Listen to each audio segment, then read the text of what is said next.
what fear is really costing you. Imagine this. You wake up one morning, and the fear is gone. No more knots in your stomach before opening your inbox. No more rehearsing what to say, what not to say. No more shrinking, second-guessing, or scanning the room for judgment. Just silence. A stillness so honest, it startles you. A presence that doesn't flinch because it finally has nothing to hide. Now, ask yourself, if fear disappeared from your life tomorrow, what would change first? Would you finally speak up, set a boundary, start something you've been putting off for years? Or maybe you'd just breathe differently, slower, freer. See, fear isn't always loud.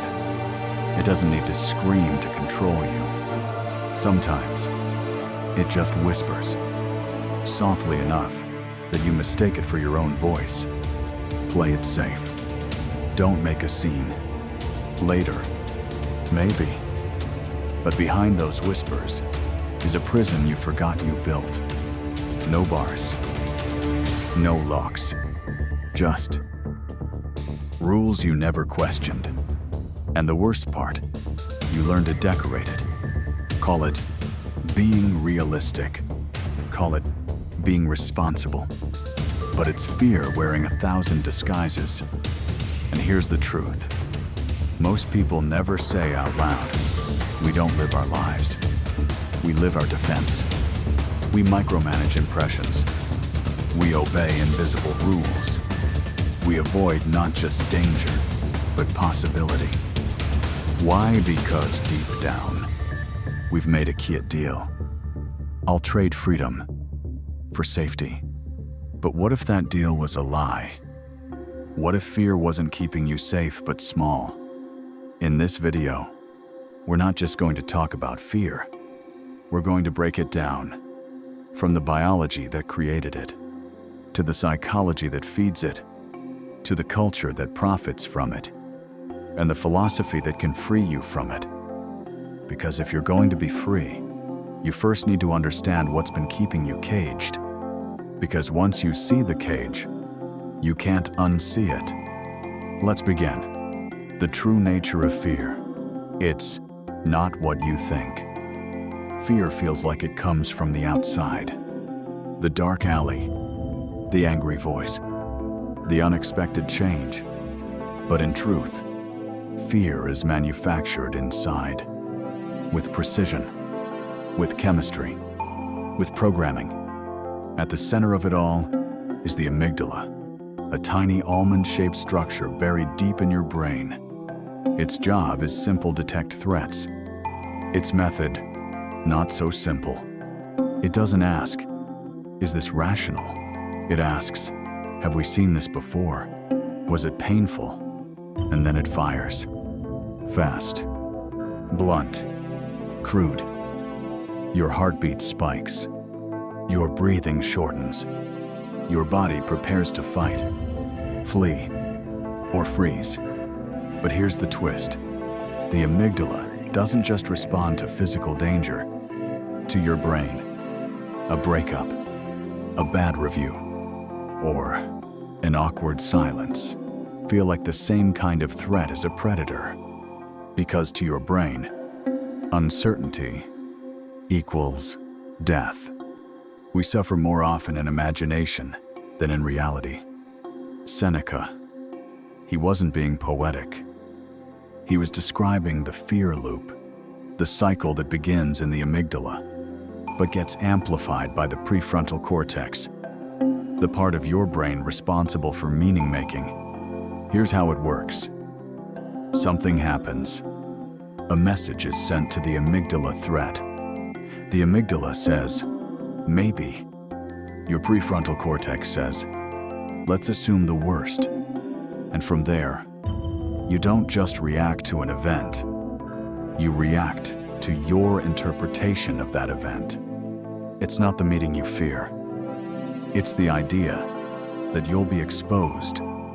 It's not the silence of a friend. It's the story you create in that silence. You're not afraid of the world. You're afraid of what it might mean about you. Until you make the unconscious conscious, it will direct your life, and you will call it fate. Carl Jung fear isn't always loud. Sometimes it shows up as avoidance, procrastination, perfectionism. And over time, your brain learns this is how we stay safe. We shrink. We freeze. This is called learned helplessness. When repeated fear conditions you to stop trying, even when the threat is gone, you stay small. Because small feels safer than seen. But the danger here is subtle. You don't just feel fear, you start mistaking it for wisdom. That it's smart, responsible, necessary.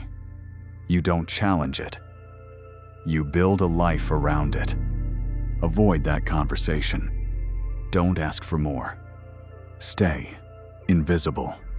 Don't risk being too much. Fear becomes the architect of your identity, not because it's right, but because it arrived first. And what makes it harder is that society often rewards fear-based behavior. Play it safe, and you'll be seen as professional. Stay quiet, and you'll be seen as agreeable. Follow the script, and you'll be accepted. But that acceptance comes with a price. You no longer recognize yourself outside the mask. And here's the question no one asks. What if fear is not your protector, but your captor? Because until you see it clearly, you won't even realize you're not the one making the decisions anymore. So the next time fear whispers, ask yourself, is this truth, or is this just the oldest program in the brain, still running in the background? Why? Avoidance makes fear worse. Fear doesn't just paralyze us, it trains us. Each time we avoid something that scares us, our brain records a lesson. Good choice. That fear was real. Avoid again next time. This is the start of the false safety loop, a cycle where avoidance becomes proof that fear was justified. And neurologically, it works like this. The amygdala senses danger. You retreat. No catastrophe occurs. So your brain strengthens the fear pathway. Avoidance kept you safe. But here's the trap. You weren't safe. You were just absent.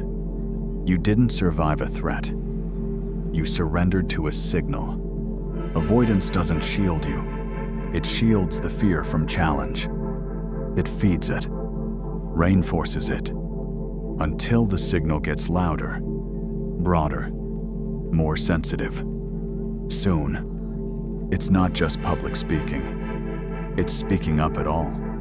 Not just failure, but trying. This is how fear expands its territory by punishing curiosity and rewarding retreat. Psychologists call it fear generalization. Your nervous system can't always distinguish real danger from discomfort, so it creates a blanket policy. Play it safe.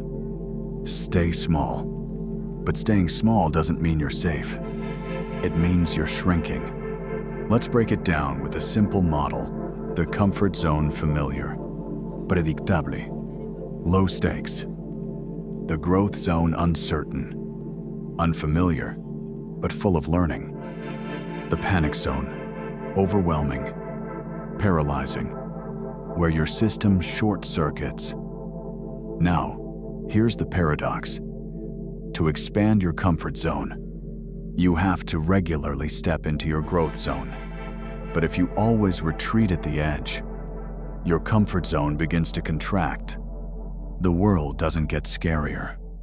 Your capacity just gets smaller. You suffer more when you refuse to suffer temporarily. Stoic principle. We avoid discomfort to escape pain, but in doing so, we guarantee a longer, subtler kind of suffering, the kind that accumulates the kind that calcifies into regret. Because what we call comfort is often just familiar pain, predictable, contained, but still pain. Here's the deeper truth. Fear doesn't grow by confrontation, it grows by evasion. And every time you run, you give fear authority over your life. Now ask yourself, what if comfort is the most dangerous trap of all? Because comfort doesn't just keep you safe, it convinces you that growth is dangerous, to see challenge as a threat, not an invitation. And over time, you begin to forget what you're truly capable of. You start designing a life that's not built around potential, but around avoidance. Your decisions are no longer based on who you could become, but on what you're trying to escape. But here's the good news. The loop can be broken. Not with a leap into chaos, but with micro-bravery. Tiny acts of courage. Daily exposures to discomfort. Learning, slowly, that fear is a signal, not a sentence. Voice slows. Steady tone. You don't need to eliminate fear. You just need to stop worshiping it. Because fear is not the enemy. Fear can't grow without you, but avoidance is how you keep watering it. So if avoiding fear makes it worse, what happens when fear becomes the very lens you see yourself through? Rewriting the inner narrative. The greatest fears we face are often not outside of us, but inside the story we keep telling ourselves. I'm just not good with people. If I fail, it means I'm not meant for this. They'll see right through me. These aren't facts. They're narratives, self-authored scripts, usually written in moments of pain, and rarely revised. Cognitive behavioral therapy. CBT calls this cognitive distortion, the tendency to treat thoughts like truth. Thoughts aren't commands. They're like clouds they drift in. They drift out, and none of them are the sky. They're more like internal headlines, and like any media, they often exaggerate, sensationalize, mislead. Now imagine this, someone with a fear of public speaking. They don't fear words, they fear judgment. They fear that one stumble on stage will confirm the narrative, I'm not meant to be seen. Or take someone who fears failure. It's not the setback itself that haunts them. It's the belief tied to it. If I fail, I lose my worth. This is the invisible link between fear and story. Fear hijacks the pen and starts writing for you. But here's the skill that changes everything. Narrative detachment. The ability to see a thought and pause before believing it. To say, that's a story, not the truth. This is where emotional labeling comes, in a mindfulness technique grounded in neuroscience. When you feel anxiety, don't say I'm anxious. Say, anxiety is present. It's a subtle shift, but it moves you from being the emotion to being the observer of it. And once you observe, you can rewrite. You can ask, where did this belief begin? Does it serve who I am now? What might be truer than this old story? Everything we fear is impermanent. Buddhist teaching, fear feels final, but it's not. It's a weather pattern, a passing storm. And your narrative, it's the map you're using to navigate it. But what if your map is outdated? Distorted voice slows. Contemplative tone. A bad map doesn't just lead you astray. It convinces you the terrain is hostile, when in fact, it may be rich with possibility. So we rewrite. We redraw the inner map. Not by lying to ourselves, but by telling a fuller truth, from I always mess this up, to in the past, I struggled, but I'm learning, from if they reject me, it'll fall apart. To rejection hurts, but I won't disappear. This is not toxic positivity. It's cognitive accuracy, a willingness to look at the same fear through a more compassionate lens, because you don't have to silence fear to move forward. You just have to reclaim the pen. Fear doesn't disappear with a single shift, but its grip loosens when you stop feeding it old stories. So the question is, if you're not the story fear wrote, who are you without it? The Alchemy of Action, transforming fear into power. There's a moment in every fearful mind where the question quietly emerges, what if I just did it anyway? And that moment is the beginning of alchemy. Because fear, left alone, multiplies. But fear met with motion transforms. This is the core principle behind exposure therapy, a method used in psychology for decades, gradually introducing someone to their fear until the emotional charge dissolves. You start small. You speak up in a meeting. You make the call you've been avoiding. You say what needs to be said, shaking.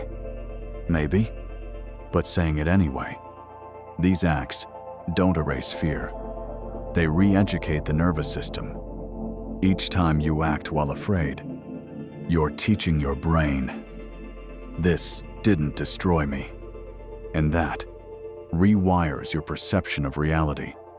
Let's take it further. Rosa Parks sat on a bus seat and shifted the weight of a nation. Malala opened her mouth and made dictators tremble. They didn't wait for fear to vanish.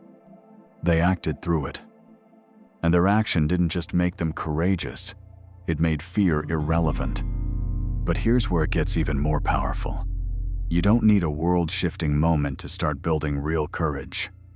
You need a ritual, something repeatable, trackable, non-negotiable.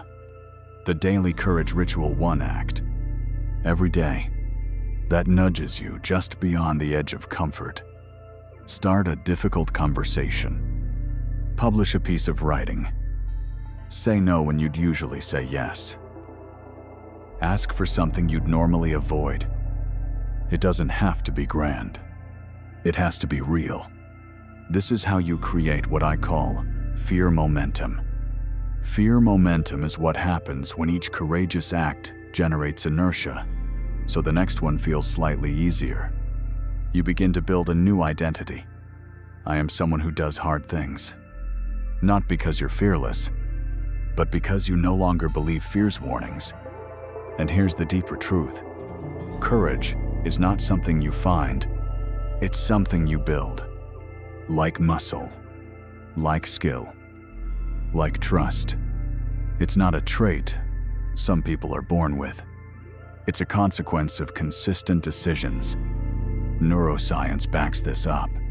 Repeated courageous actions reduce amygdala activity over time.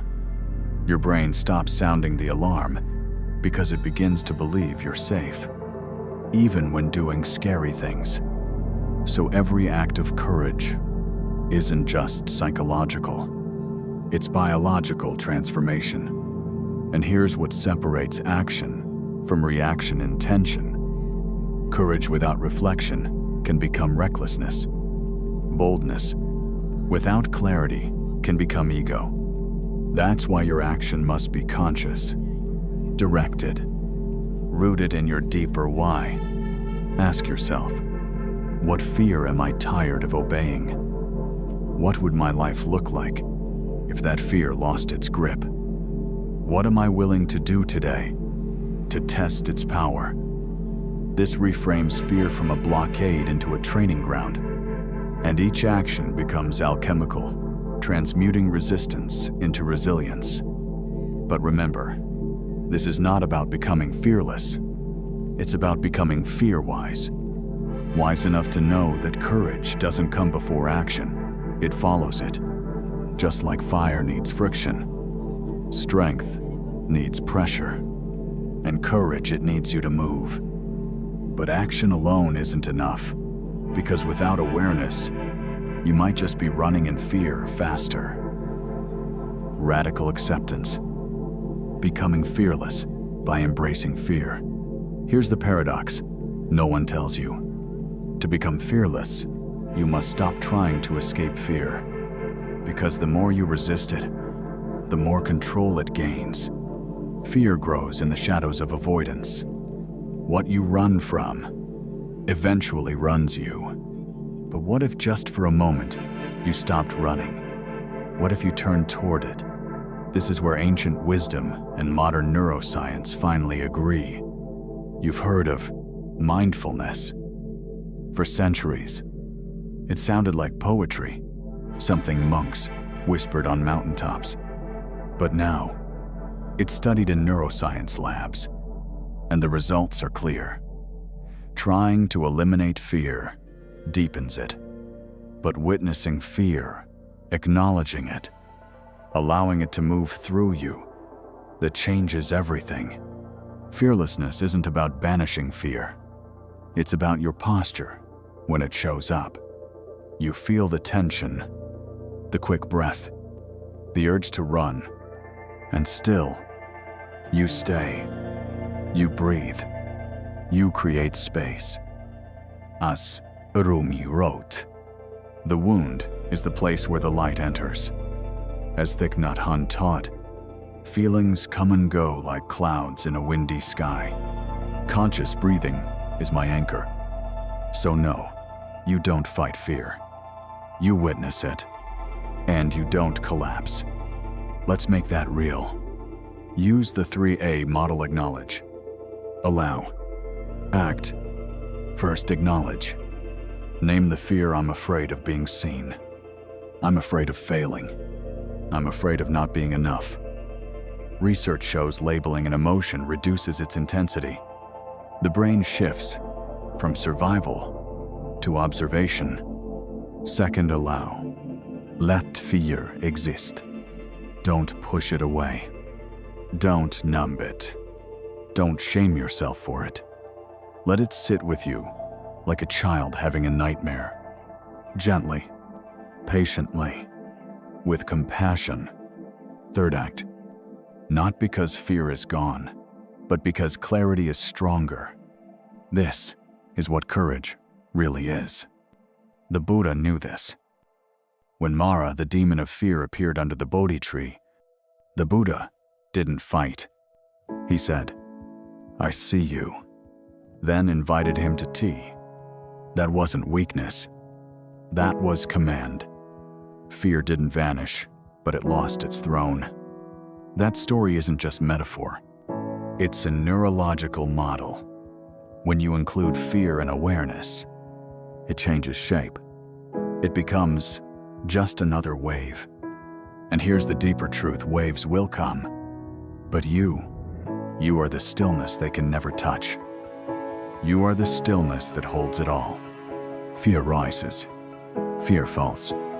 You remain.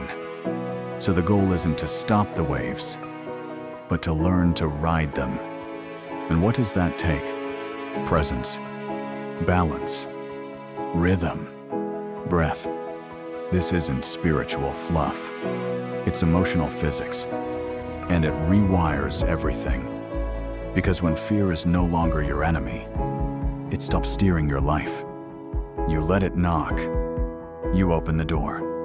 And you say, "You can walk with me, but you don't get to lead." That is quiet power. Not bravado, not denial, but truth, held with open hands. And now, you're ready. The fear is still there, but so is your breath. So is your clarity. So is your deeper self. Unmoved, aware, ready. What will you do now? This is your turning point. Fear is a gateway to your true life. You've come this far. You've looked fear in the eye, not to defeat it, but to understand it.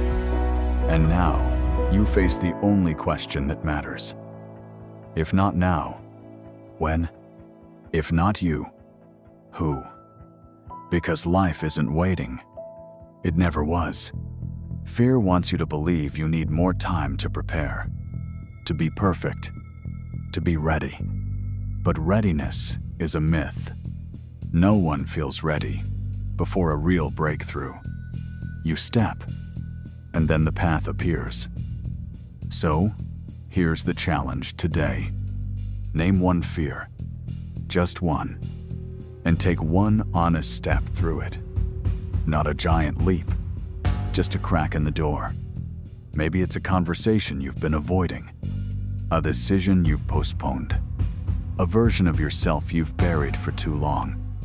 Start there. Don't wait for confidence. It will meet you after the action. Because fear is not a wall, it's a mirror. And when you pass through it, you don't just change your circumstances, you change your identity. The person on the other side of fear isn't a braver version of you, it's the one you were before. Fear started editing your soul, not because it's easy, but because you're done living behind the curtain. And that's the secret. No one tells you the door was never locked, only guarded by your mind. So breathe, center yourself, and walk through, not because it's easy, but because you're done living small. The world doesn't need another person hiding. It needs someone brave enough to be real. If not now, when if not you, who?